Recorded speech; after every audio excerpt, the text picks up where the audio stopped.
Depois de muito tempo, a gente tá voltando a gravar junto, Guilherme Pim, ainda que à distância, porque não tinha como gravar a crítica desse filme de forma diferente. Não tinha como tirar um dos dois, ainda mais porque Guilherme Pim é o grande fanático por monstros gigantes aqui no canal. O que você achou do filme, inicialmente só? Cara, eu vou dizer que eu acho que eu gostei bem menos do que você.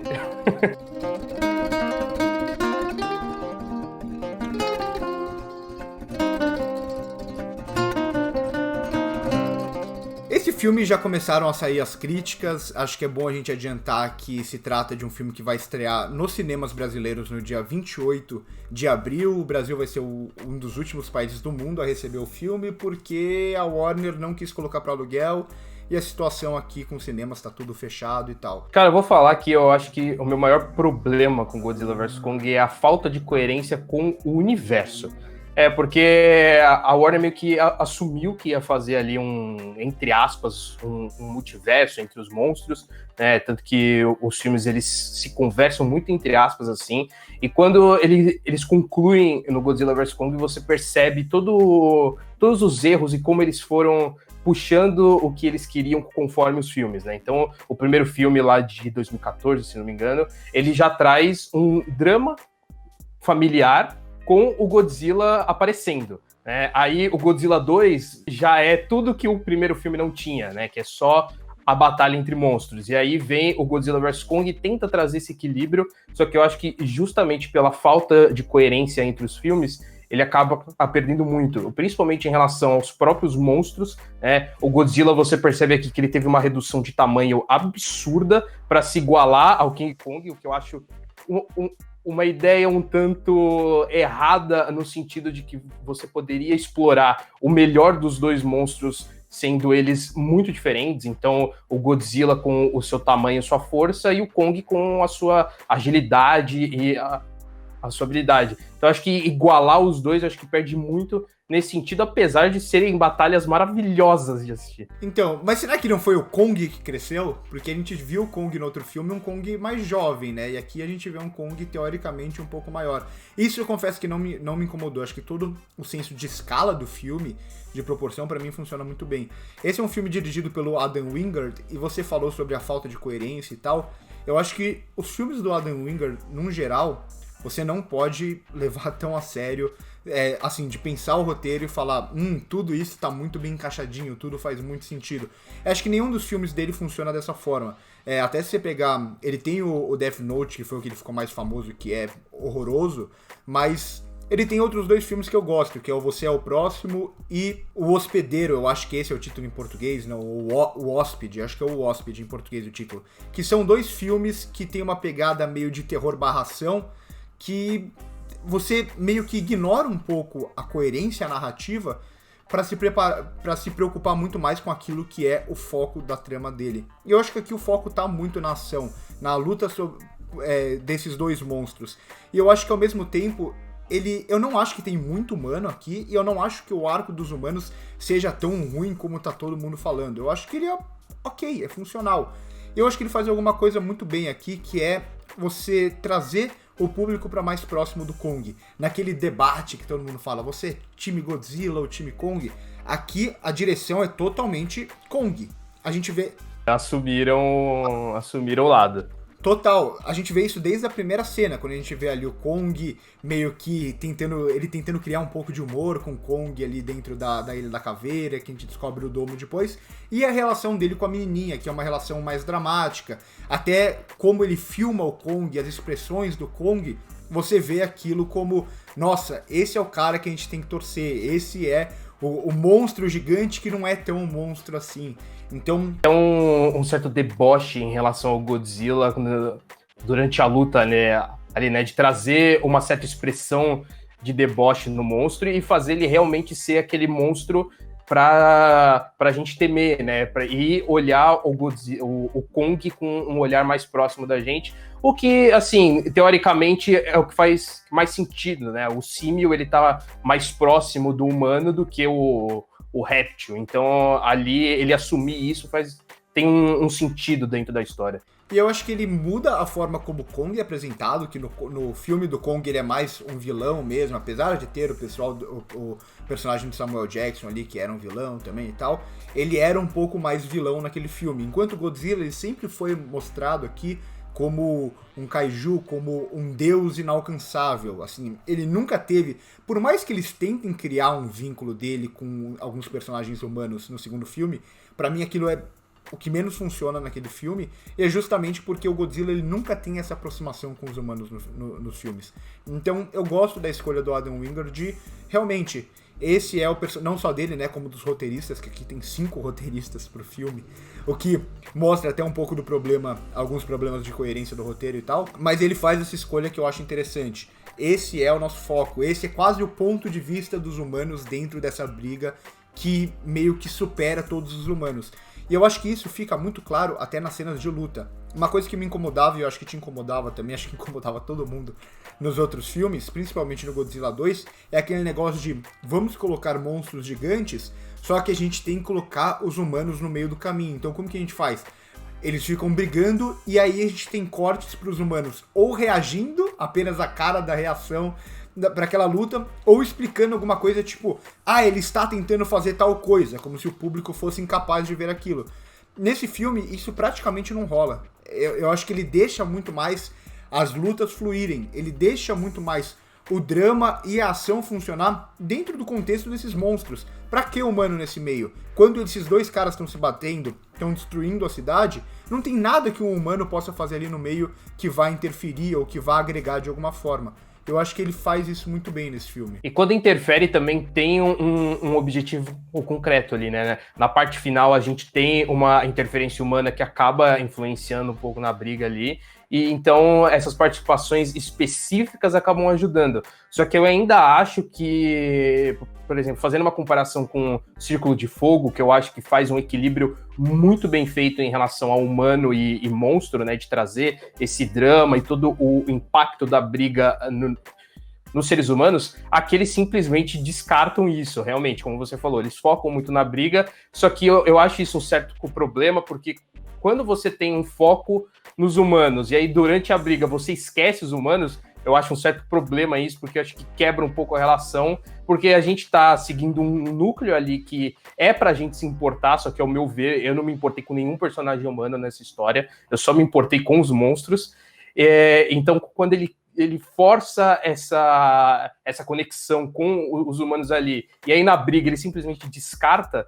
eu acho um certo problema, assim, de equilíbrio. E quando eu falei da falta de coerência, eu vejo mais do universo em si do que dentro do filme. Dentro do filme, obviamente, existe alguns elementos ali que não se conversam, mas como um filme solo, ele funciona muito melhor do que dentro de um universo. Com certeza. E eu analiso ele muito mais como um filme solo aqui, porque pra mim esse universo... É um universo muito bagunçado, então muito você tem que realmente enxergar assim. Mas assim, não chegou a me incomodar tanto. Eu acho que tem arcos aqui que funcionam melhores que outros.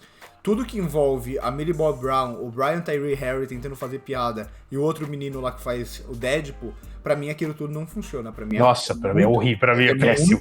É muito ruim mesmo.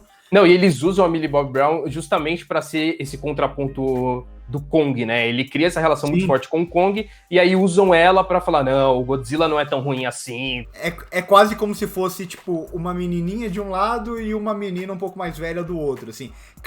As duas tentando humanizar cada um dos dois. Mas eu acho que a atenção dada funciona muito melhor. Por mais que a gente não tenha desenvolvimento de personagem e tal, a gente eu pelo menos acabei comprando muito mais a lógica da menina ali que se envolve com Kong, e até da outra mulher que cuida dela, que é vivida pela Rebecca Hall, e pelo personagem do Skarsgård, que, óbvio, eles não têm desenvolvimento, o objetivo do filme não é desenvolver esses personagens, mas eu comprei muito mais a relação deles de um lado do que a relação deles do outro, por isso que eu falo. É que o da Millie Bob Brown é muito mais no discurso do que na prática em si, né? Porque a menininha, ela interage de fato com o Kong, né? A gente vê isso pelo trailer até. E a Millie Bobby Brown é puro discurso, ela só fica falando, ela não tem essa relação muito próxima com o Godzilla, então parece um negócio que afasta a gente mais desse monstro do que do outro. Só que tem uma coisa que pra mim acaba pesando e gera algo que eu esperava, óbvio, a gente não vai dar spoiler do que realmente vai ser o grande vilão do filme, mas é aquele negócio que sempre que você tem um título, tal personagem conhecido versus tal personagem conhecido, a gente sabe que em determinado momento eles vão se unir e vai surgir uma outra ameaça. Precisava. Até poderia ter essa outra ameaça. Mas por que não os três lutando entre si? Porque, assim, isso pra mim é um grande problema de roteiro. A gente deixa desde o começo, desde os outros filmes, fala, é um rei e um deus e eles não podem conviver junto no mesmo mundo. Até o momento que, sim, agora eles convivem. É difícil falar sem spoiler, mas era até uma teoria fácil de saber que ia acontecer, porque a cena pós-crédito do segundo Godzilla ajuda muito nesse sentido. E assim, eu já tava pensando nisso há muito tempo. Foi feito isso, só que de uma forma que eu não esperava. Isso eu achei interessante, porque eu sabia que ia acontecer isso, mas foi de uma forma diferente que eu achei legal. E isso do combate entre os dois, o filme é muito vendido no sentido... Não, há um vencedor. Entre os dois vai haver um que vai cair. Só que não. E o que me incomoda agora, falando um pouco dos humanos, eu até meio que defendi aqui, mas é como o roteiro usa a falta de inteligência desses personagens pra criar conflito. Tipo, legal, a gente quer ver o Godzilla vs Kong, mas você não pode criar uma situação que faça um pouco mais de sentido pra aquilo acontecer. Tipo, vamos deslocar o Kong. Por onde? Pelo mar. Por que pelo mar? Se você sabe que lá o Godzilla pode pegar ele, por que você já não vai voando direto? E é uma falta de coerência, porque isso claramente é pra fazer uma referência, alusão ao clássico do King Kong, quando eles tiram ele pelo mar, porque eles tiram ele da Ilha da Caveira. Mas realmente, como eles constroem esse universo já com o Kong num domo no meio da cidade... meio que não faz sentido nenhum. Não, e é justamente pra falar assim, se a gente levar ele pelo céu direto, como que o Godzilla vai lutar contra ele no céu? Não vai conseguir lutar. Então a gente leva pelo mar e a gente promove essa primeira batalha. Só que assim, fica meio estranho, sabe? Tipo, vamos criar uma situação melhor. Como eles criam situações melhores na segunda metade do filme, porque aqui a gente não tem muito divisão de ato, né? É basicamente um grande ato de antecipação pra primeira batalha. E aí o desenvolvimento acaba funcionando... É quase como se o filme fosse dividido meio a meio, assim, né?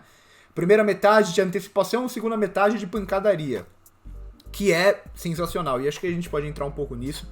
Que qualquer crítica pode ser feita ao roteiro. O roteiro definitivamente não é bom. Mas tudo que é em questão de escala, pra mim, funciona muito bem. E tudo que é visualmente construído aqui pelo Adam Wingard funciona muito bem.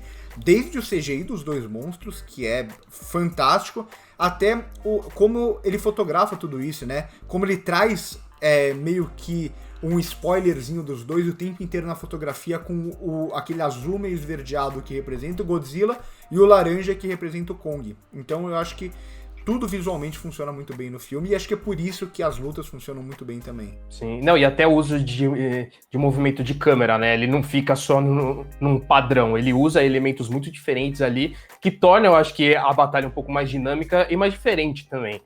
Não é aquela coisa que a gente está acostumado a ver em batalha de monstro gigante. Ele traz planos e câmeras e movimentos muito diferentes, assim, que eu acho que aqui encaixa muito bem, até pela grandiosidade dos bichos, né? Então, Guilherme Pim, vá pra nota. Qual é a sua nota pro filme? Eita, nota, não tava pensando nisso.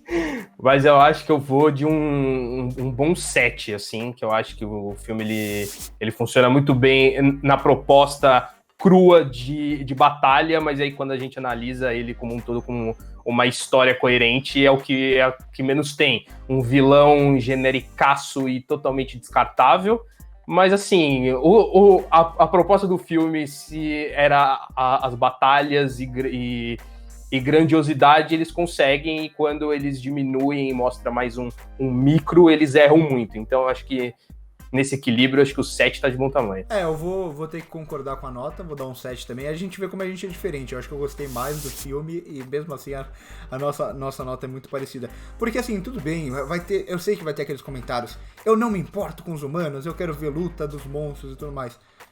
Cara, você pode fazer as belas lutas com um roteiro melhor escrito, com personagens melhores. A gente já viu isso em vários e vários filmes de ação nos últimos anos. A gente tem aí, lógico que não são filmes de monstros gigantes, mas não precisa ser. A gente vê isso no John Wick, a gente vê isso no Mad Max, a gente vê isso no próprio Atômica. Então, você não precisa de um roteiro feito de qualquer forma, porque o seu foco não é esse roteiro. Vamos construir um roteiro melhor para funcionar o filme como um todo. Mas eu acho que assim, dentro desse universo, talvez seja um dos filmes que melhor funcione em todos os sentidos. Eu ainda prefiro um pouco mais Kong, mas gostei. E eu acho que assim, para quem é fã do gênero, para quem é fã de Godzilla, para quem é fã de Kong, esse filme vai ser um prato cheio. E é de empolgar também, que tem um momento específico da batalha que eu levantei do sofá. Eu realmente fiquei empolgado. Sim, tem uns momentos que eu fiquei muito empolgado também. E eu só penso uma coisa, né? Só precisa de radiação quem não aguenta na trocação. Pra mim, essa é a grande frase que fica desse filme. Então, por hoje é isso. Espero que vocês tenham gostado da crítica. A gente fazendo uma pausa aqui no Oscar, né? E nos vídeos de série da Marvel pra falar desse filme aqui, que é um dos mais aguardados do ano. O primeiro grande blockbuster de 2021, que pra mim teve um saldo positivo, pro Gui um pouco menos positivo, mas a nossa nota ficou a mesma. Então por hoje é isso e corta.